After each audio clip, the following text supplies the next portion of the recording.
பெண்களுக்கான கிரகம் வந்து சுக்கிரனும் சந்திரனும். அந்த சுக்கிரனும் சந்திரனும் ரொம்ப நல்லா இருந்தால் அந்த பொண்ணோட வாழ்க்கை ரொம்ப நல்லா இருக்கும். ஒரு ஆணோட ஜாதகத்தில் சூரியன், செவ்வாய், குரு இந்த 3 கிரகம் ரொம்ப நல்லா இருந்தால் அந்த ஆணோட ஜாதகம் ரொம்ப நல்லா இருக்கும். சிலர் வெளிநாடு போய் வேலை செய்யணும்னு நினைப்பாங்க, ஆனால் அவங்களால போகவே முடியாது. ஆனால் ஒரு சிலர் நான் போகவே கூடாது, இந்த ஊர்லேயே தான் சுற்றணும்னு நினைப்பாங்க. ஆனால் அவங்களுக்கு டக்குன்னு வெளிநாடு போகிற சான்ஸ் கிடச்சிரும். ஒரு சிலர் அங்கே போயிட்டு திரும்பியும் வந்துடுவாங்க, செட் ஆகாதுன்னு சொல்லிட்டு. இதெல்லாம் எதனால சார்? வெளிநாடு போகணுன்னா பூர்வீகம் கெட்டு புறநகர் ஓடி திரவியம் திடுவன் என்பது விதி. ஜாதகத்தில் வந்து இது இருக்கிறதுனால இந்த காலகட்டத்தில் வந்து நீங்கள் கஷ்டப்படுவீங்க, அது இந்த டைம் மாறுறப்போ நீங்கள் நல்லா இருப்பீங்க அப்படின்றது எப்படி சார்? ஒருத்தருக்கு ஏழை சனி வந்தால் தான் அவங்க வாழ்க்கையில் நல்லது நடக்கும். ஏழை சனி தான் கல்யாணம் பண்ணேன், ஏழை சனி தான் குழந்தை பிறந்தது, ஏழை சனி தான் வீடு வாங்கினேன்.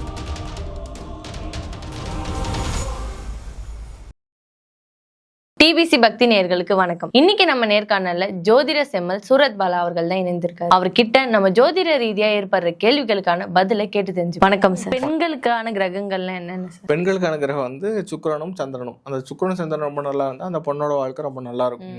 ஒரு ஆணோட ஜாதகத்தில் சூரியன், செவ்வாய், குரு இந்த 3 கிரகம் ரொம்ப நல்லா இருந்தால் அந்த ஆணோட ஜாதகம் ரொம்ப நல்லா இருக்கும். பொதுவாகவே 9 கிரகத்தோட ஆதரவு நமக்கு வேணும். எதனால அப்படின்னு சொல்லி கேட்டிங்கன்னா, சூரியன் வந்து அப்பா, சந்திரன் வந்து அம்மா, புதன் வந்து தாய் மாமா, செவ்வாய் வந்து கூட பிறந்தவங்க, குரு வந்து பணம் இல்லாமல் இங்கே எதுவுமே கிடையாது. குழந்தை பாக்கியம் குரு தான், கல்யாணம் குரு தான்.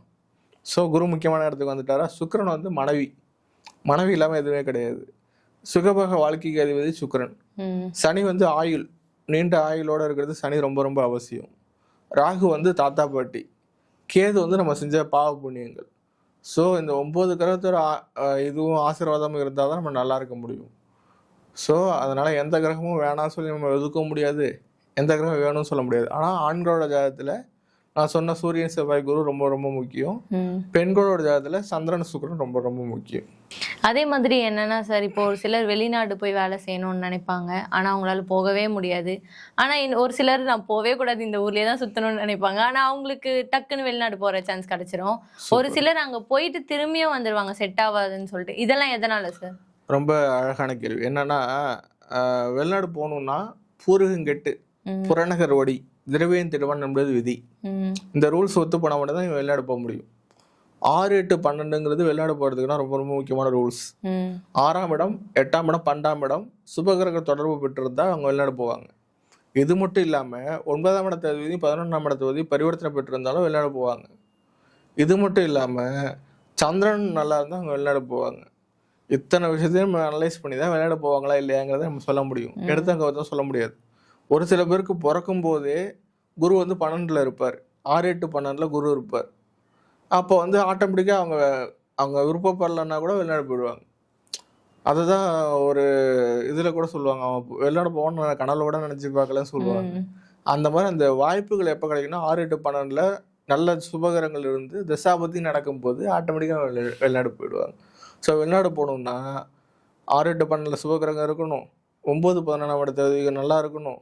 அது மட்டும் இல்லாமல் அந்த வெளிநாடு போகிறதுக்குன்னா தசாபதியும் நடைமுறைக்கு வரணும். இதெல்லாம் நல்லா இருந்தால் வெளிநாடு போகலாம். இப்போ ஒரு பாடம் டைலாக் தான் சார் நீங்க சொல்லுவாங்க, ஆணி போய் ஆவணி வந்தா என் புள்ள டாப்பா வந்துருவான்ற மாதிரி. இது எல்லா அம்மாவும் சொல்கிறது தான். ஆணி போய் ஆவணி வந்து என் பையன் டாப்பா வந்துருவான்னு சொல்லிட்டு தான் இருக்காங்க. ஒரு அம்மாவோட அன்புக்கு நிகராக எதுவுமே நம்ம சொல்ல முடியாது. அந்த மாதிரி அம்மாவே வந்து ஜாதகம் பார்க்கும்போது நம்ம வந்து சில விஷயத்தை நம்ம வந்து மறைச்சுதான் சொல்ல வேண்டியதாக இருக்குது. கெட்ட விஷயம் நடந்தால் கூட அது அவங்க மனசு கஷ்டப்படாத மாதிரி மறைமுகம் தான் சொல்ல வேண்டியதாக இருக்குது. ஏன்னா அம்மா கிட்ட மட்டும் நம்ம கொஞ்சம் பார்த்து தான் பேசணும். இதே நீங்கள் வேற யாராவது வந்தால் கூட நம்ம தைரியமாக சொல்லலாம். அப்பா கூட தாங்கிப்பார், சரி தைரியமாக பேசுவார்.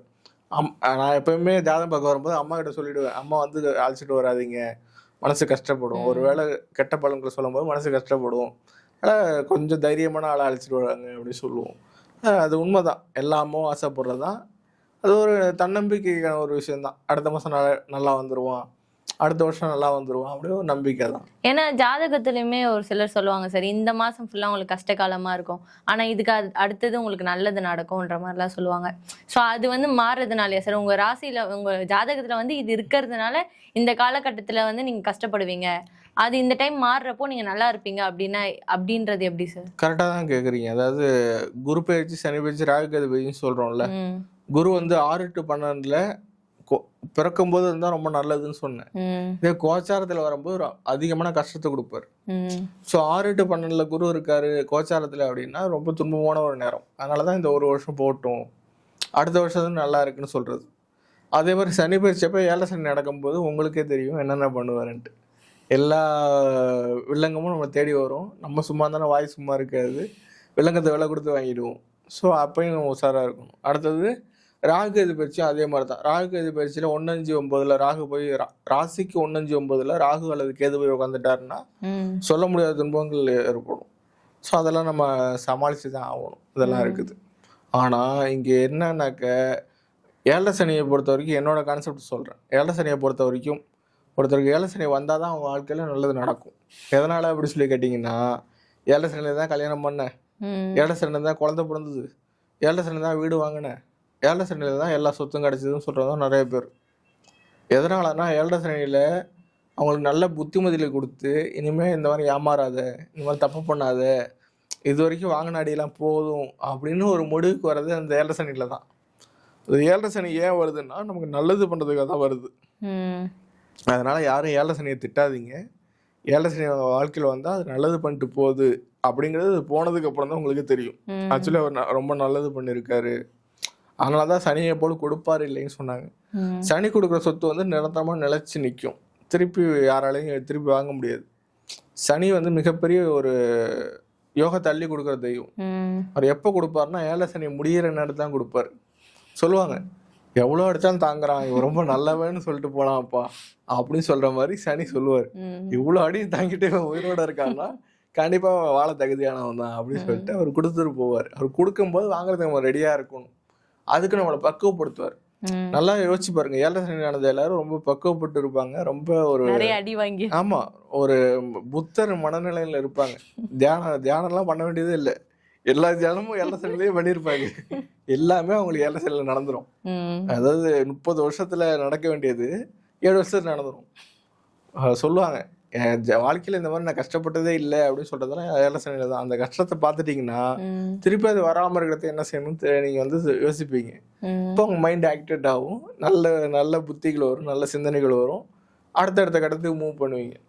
நிறைய பேர் என்ன பண்ணுவாங்கன்னா கம்ஃபர்ட் ஜோன்னு சொல்லுவாங்க. அதுக்குள்ளேயே இருந்துக்கிட்டு குண்டு சட்டிக்குள்ளே குதிரை ஓட்டிட்டு இருப்பாங்க. இதை விட்டு நம்ம வெளில போகக்கூடாது, நம்ம இதுக்குள்ளேயே இருந்துக்கணும் அப்படின்னு நினைப்பாங்க. அது பெரிய தப்பு. அந்த கம்ஃபர்ட் ஜோன்ல வந்துட்டு நீங்கள் வெளில வரணும் அப்படிங்கிறது ஆசைப்படுறதா சனி பகவான். அவருக்கு சோம்பேறித்தனமாக இருந்தால் பிடிக்காது, தூங்குனா பிடிக்காது. ஒரு மாதிரி என்ன சொல்கிறது, ஒரு சொல்லுவாங்களே உலகமாக சோம்பேறி வந்தான் அப்படின்னு, அவனுக்கு 7 சனி வந்தால் கூட ஓட வச்சுருவார். ஸோ அவர் ஒரே இடத்துல இருந்தால் பிடிக்காது. எப்பவுமே ஆக்டிவாக இருக்கணும், எப்பவுமே ஒரு பாசிட்டிவாக இருக்கணும்னு நினைக்கிறாரு சனி பகவான். அதனால் 7 சனி வந்தால் நீங்கள் ஆக்டிவாக சுறுசுறுப்பாக இருக்கீங்கன்னா 7 சனி உங்களை ஒன்றும் பண்ணாது. நீங்கள் சோம்பேறித்தனமாக இருக்கீங்க, ஒரு சுறுசுறுப்பு இல்லாமல் இருக்கீங்கன்னா 7 சனி கண்டிப்பாக உங்களுக்கு கெடுதல் பண்ணணும். சனி பகவான் வந்து குளிக்காமல் இருக்கிறது, இந்த நாளைக்கு பார்த்துக்கலாம் தள்ளி போடுறது, ஒரு ஸ்லோவாக இருக்கிறதெல்லாம் அவருக்கு பிடிக்கவே பிடிக்காது. ஸோ எதெல்லாம் அவருக்கு பிடிக்காதோ அதெல்லாம் அவாய்ட் பண்ணிவிட்டு பிடிச்சதை பண்ணணும்னா ஜெயிச்சிடலாம். 7 சனி யாரை சார் பிடிப்பாரு முக்கியமா? அப்படி கிடையாது மேடம். 12 ராசியும் பாகுபாடே இல்லாம பிடிக்கிறது அவர் தான். யாருமே அவருக்கு நல்லவன் கெட்டவெல்லாம் கிடையாது. பிடிச்சா பிடிச்சது தான். நீ நல்லவன் கெட்டவன் அங்க பேச்சே கிடையாது. சொல்லுவாங்கல்ல, நான் தாண்டா அடிப்பேன், அவனுக்கு அடிப்பார், எல்லாரையும் அடிப்பார். அடிச்சாதான் புத்திமதி வரும். அப்பதான் அவங்களுக்கு உண்மையா எவ்வளவு பெரிய ஆளா இருந்தாலும் அந்த அறிவு வேலை செய்யறது அப்பதான். ஏன்னா இந்த வயசுல இருந்து இந்த வயசுக்குள்ள 7 சனி பிடிக்கும் அது மாதிரிலாம் அது எந்த வயசா இருந்தாலும் பிடிக்கும். இப்போ வந்து குரு உச்சத்துல இருக்கு, கேது உச்சத்துல இருக்கு, எல்லாம் உச்சத்துல இருக்குன்ற மாதிரிலாம் சொல்லுவாங்கல்ல சார். இந்த உச்சத்துல இருக்கும் போது என்னென்னலாம் அந்த பர்சனோட ஜாதகத்துல நடக்கும் சார்? ஒரு ஜாதகத்துல ஒரு கிரகம் உச்சத்துல இருக்குன்னா அந்த கிரகத்தோட பலன்கள் அதிகம் நடக்கும். ஃபார் எக்ஸாம்பிள் குரு உச்சத்துல இருக்காருன்னா அவர் வந்து எப்பவுமே மதிப்பு மரியாதையோட இருப்பார். குருன்னா பணம் சொன்னோம்ல, பணம் மட்டும் கிடையாது, மதிப்பு மரியாதை. ஒருத்தரை பார்த்தோன்னா வணங்கணுங்கிற எண்ணம் வருதுல்ல, சரி அவர் நல்லவருப்பா அப்படி சொல்லுவாங்க. அதாவது எனக்கு பிடிச்ச பாட்டு கூட இருக்குது, மாபெரும் சபைனில் மாபெரும் சபைனில் நீ நடந்தால் அங்கு மாலைகள் விழ வேண்டும், ஒரு மாசு குறையாத மன்னவனிவன் என்று போற்றி புகழ வேண்டும் அப்படின்னு சொல்ற மாதிரி அந்த பாட்டுக்கு எடுத்துக்காட்டா வாழக்கூடியவங்க எல்லாரும் குரு உச்சம் பெற்றவங்க. குரு உச்சம் பெற்றா எல்லாரும் என்ன நினைச்சிட்டு இருக்காங்கன்னா பணம் வரும்னு நினைச்சிட்டு இருக்காங்க. பணம் கிடையாது, மரியாதை வரும். எல்லாருமே உங்களை மதிப்பாங்க, எல்லாருமே உங்களை வணங்குவாங்க. குரு கொடுத்தா மரியாதையை அள்ளி அள்ளி கொடுப்பார். அடுத்து சுக்கிரன் உச்சம் பெற்றா சுகபோக வாழ்க்கைக்கு அதிபதி சுக்கிரன். ஸோ சுக்கிரன் உச்சம் பெற்றவங்க ரொம்ப ரொம்ப கொடுத்து வச்சவங்க. அவங்க வந்து எதுவுமே அவங்க சொந்தமாக வாங்கணும்னு அவசியம் இல்லை. இப்போ சொகுசான காரு, வசதியான வாழ்க்கை, இதெல்லாம் அவங்க பேரில் தான் இருக்கணும்னு அவசியம் இல்லை. அடுத்தவங்க பேரில் இருந்தால் கூட அது சொகுசுங்கிறத அவங்களை தேடி வந்துடும். சும்மா இருந்தால் கூட ஒரு சொகுசான வாழ்க்கையில் இருக்கான், ரொம்ப கொடுத்து வச்சவன்ப்பான்னு சொல்கிறாங்களே, கொடுத்து வச்ச ஜாதகம் எல்லாமே சுக்கிரன் ரொம்ப உச்சம் பெற்று இருப்பாரு. அவங்களுக்கு நல்ல மனைவி கிடைப்பாங்க. நல்ல மனைவி கிடைச்சிட்டா வேற என்ன வேணும், எல்லாமே கிடைச்ச மாதிரி தான். நல்ல குழந்தைங்க பிறப்பாங்க. ஸோ சுக்கிரன் உச்சம் வந்து மிகப்பெரிய ஒரு யோகம். அதே மாதிரி புதன் உச்சம் பெற்றுட்டா சொந்த அறிவு சூப்பரா வேலை செய்யும். அடுத்த பட்சம் கேட்க மாட்டாங்க. ஊர்ல இருக்க அத்தனை பேர் பிரச்சனையும் தீர்த்து வச்சிருவாங்க புதன் உச்சம் பெற்றவங்க. பாத்தீங்கன்னா பெரிய ஒரு நாயசனா இருப்பாங்க. இந்த பஞ்சாயத்து பண்றாங்களே, பஞ்சாயத்து பண்ணி ஒரு பிரச்சனை சரி பண்ணி கொடுக்குறாங்களே, அவங்களுக்கு புதன் உச்சம் பெற்றிருக்கும். ஸோ இந்த மாதிரி சுபகரங்கள் உச்சம் பெற்றா மிகப்பெரிய ஒரு யோகம். சந்திரன் உச்சம் பெற்று இருந்தா, ஏன்னா ரிஷபராசிக்காரவங்க எல்லாருக்குமே சந்திரன் உச்சம். ஸோ அவங்க எல்லாருமே மனசு எப்பவுமே ஒரு காமா இருக்கும், ஒரு அமைதியா இருக்கும். அவங்க நீங்க நோட் பண்ணி பாத்தீங்கன்னா தெரியும், முடிவெடுக்கிறத பெரிய திறமசாலிங்க எல்லாம் ரிஷபராசிக்காரவங்க. எதனாலன்னா அவங்க ரிஷபராசிக்காரவங்களுக்கு சந்திரன் பலமா இருக்காரு. சந்திரன் பலமா இருந்தா அவங்க டிசிஷன் மேக்கிங் கரெக்டா இருக்கும். உங்களுக்கு ஏதாச்சும் இதுவா அதுவான்னு சந்தேகமா இருக்குன்னா ரிஷபராசிக்காரங்கிட்ட போய் கேட்டீங்கன்னா அவங்க கரெக்டா சூஸ் பண்ணி கொடுத்துருவாங்க. அந்த மாதிரி கிரகங்கள் உச்சம் பெறுறது பெரிய ஒரு யோகம் தான்.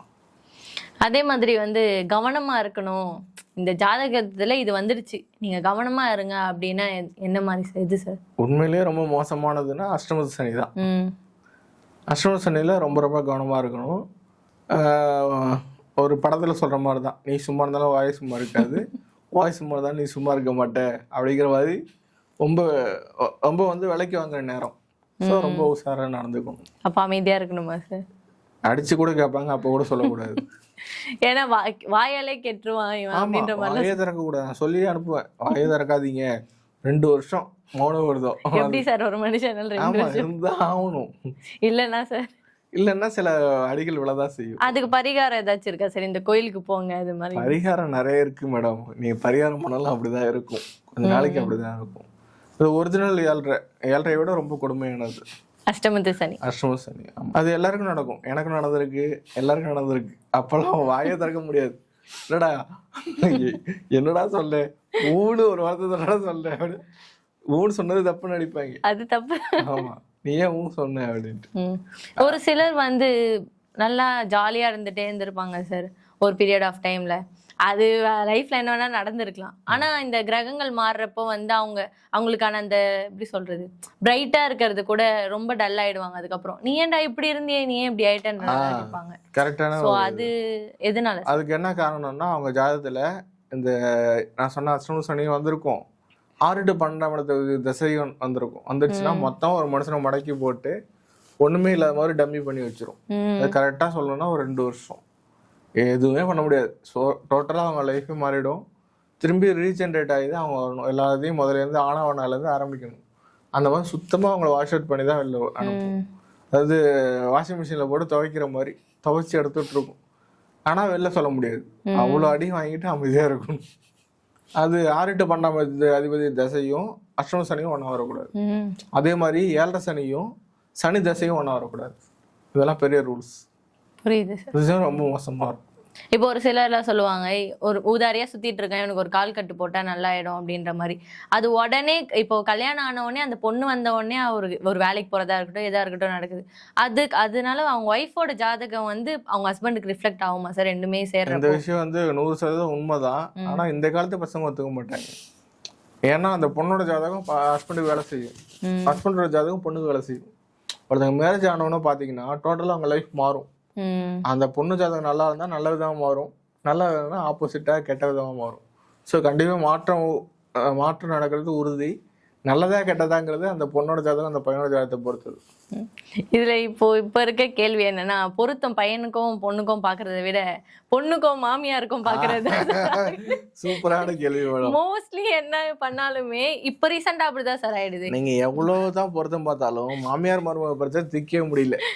ஒரு அம்மா ஃபோன் பண்ணி எவ்வளோ செலவானாலும் பரவாயில்ல ஜோசியர், என் மருமக வாயை மட்டும் தச்சு விட்டுருங்க அப்படிங்கிறேன். என்னை பார்த்தா எப்படிமா தெரியுது, ஊசி எடுத்து தைக்கிற முறையே தெரியுது அப்படின்னு. இல்லைங்க, என்ன பரிகாரம் பண்ணாலும் பரவாயில்ல, வாயை திறக்கக்கூடாது அப்படின்னு. அதுக்கெல்லாம் பரிகாரம் இல்லைம்மா, அந்த பொண்ணு மனசை புரிஞ்சு நடந்துங்க, உங்களுக்கு ஒரு பொண்ணு இருந்தால் எப்படி பார்த்துப்பீங்க அப்படின்னு சொல்கிறேன்.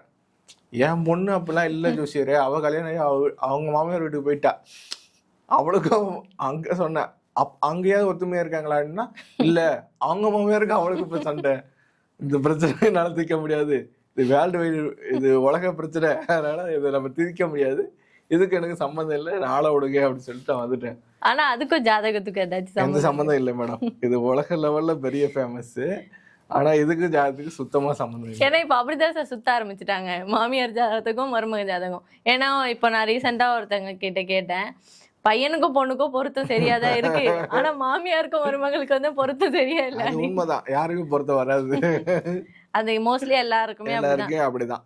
அது என்னன்னா இங்க வந்து சைக்காலஜியா நீங்க பாத்தீங்கன்னா, ஒரு பையனை வந்து ஒரு அம்மா வந்து ஒரு 25 வருஷம் ஒரே அம்மா வந்து கண்ட்ரோல் எடுத்து பாத்துக்கிறாங்க. அந்த பையனுக்கு கல்யாணம் ஆன உடனே டோட்டல் கண்ட்ரோல் அந்த பொண்ணு கையில போயிடுது, அது மருமக கையில போயிடுது. அதை வந்து அம்மாவால தாங்கிக்க முடியல. இங்க என்ன பிரச்சனைனா, சில வீட்டுல பையன் வந்து அம்மா பையனா இருப்பான், இந்த பொண்ணு கல்யாணம் பண்ண வந்த பொண்ணுக்கு இந்த பையன் எப்ப பார்த்தா அம்மா கிட்ட கேட்டுக்கிட்டு செய்வானா, அது டென்ஷன் ஆயிடும். இன்னும் நீ எதுக்கடுத்தாலும் உங்க அம்மா கிட்ட போய் கேட்டு வர, அப்புறம் எதுக்கு நான் வந்தேன்னு அந்த பொண்ணு கேட்கும். இதுதான் சண்டைக்கு காரணமே, இதுதான் பிரச்சனையே காரணம். இதுதான் ஆக்சுவலி அன்பு காட்டுறாங்க, அந்த பையன் மேல அந்த பொண்ணு காமிக்குது, அந்த பையன் மேல அவங்களோட அம்மா காமிக்கிறாங்க.